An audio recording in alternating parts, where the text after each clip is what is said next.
The sun rose slowly over the small town of Greenhill, painting the sky in shades of gold and crimson. For most people, it was just another morning, a cycle of waking up, rushing to work, and dragging themselves home to repeat the same routine again.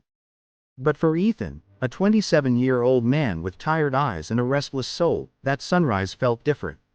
Ethan was the kind of person who had big dreams once, dreams of becoming an artist, of traveling the world, of building something meaningful. But over time, those dreams had been buried under excuses, comfort zones, and the whispers of people telling him, "Be realistic. Don't waste your time on impossible goals." He worked a job he didn't love, surrounded by colleagues who counted hours instead of memories. Each day, he woke up, scrolled endlessly on his phone, went to work, came home, and repeated the same pattern. Nights turned into weeks, weeks into months, and months into years. One day, Ethan looked at his reflection in the mirror and realized he could hardly recognize the man staring back. His eyes no longer sparkled, his shoulders sagged with invisible weight, and his heart whispered the most painful truth of all: you were wasting your life. One evening, while walking home, Ethan noticed an elderly man sitting on a bench in the park. His face was full of lines, but his smile was bright, and his eyes shone with a kind of peace Ethan had never seen before. Curious, Ethan sat beside him. "Good evening," Ethan said politely. The old man nodded and replied, "Evening. You look troubled, young man." Ethan sighed. "I guess I am. I feel like I'm wasting my life. Every day feels the same, and I'm scared that I'll grow old with nothing to look back on." The old man chuckled softly. "Do you know the greatest tragedy of life?" Ethan shook his head. "It's not death," the old man said, "but the fact that so many people die before they ever truly live." Those words hit Ethan like thunder. The old man continued, "I spent 40 years working a job I hated, telling myself I was too busy to chase my dreams. I wanted to write books, see the world, love deeply, and make a difference.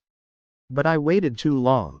Now, I sit on this bench every evening, watching the world pass by, wishing I had lived differently.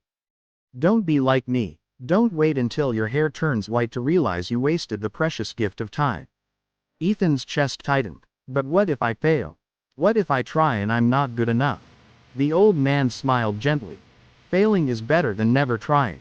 Wasting your potential is worse than any failure you'll ever face. Every minute you waste on doubt and fear is a minute stolen from your own future." That night, Ethan lay awake, replaying those words. He thought of his childhood dreams, the promises he made to himself, and the countless hours he had thrown away on distractions. For the first time in years, he asked himself a different question: what if I stopped wasting my life and started living it today? The next morning, instead of reaching for his phone, he picked up a notebook. He wrote down everything he wanted to do: paint again, travel, reconnect with old friends, help people, and live with purpose. The list was long, but instead of feeling overwhelmed, he felt alive. The first step was small. He bought a set of paints and a canvas. That evening, instead of watching meaningless shows, he painted. His strokes were rough, his colors clumsy, but his heart was on fire. He felt like a part of him had awakened from a long sleep. Weeks passed, and Ethan began to change. He woke up earlier, used his time wisely, and started saying yes to life. He volunteered at a shelter on weekends, began jogging in the mornings, and reconnected with an old friend he had drifted away from. Slowly, the emptiness inside him was replaced with meaning. One day, he returned to the park bench, but the old man wasn't there. He asked a passerby about him and learned that the man had passed away peacefully in his sleep.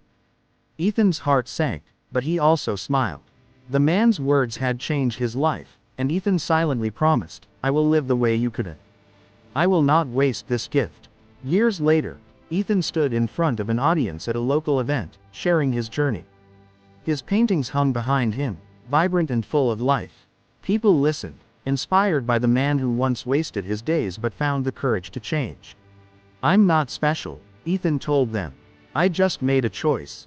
The choice to stop wasting my life and start living it. And you can too." The applause filled the room, but Ethan didn't need it.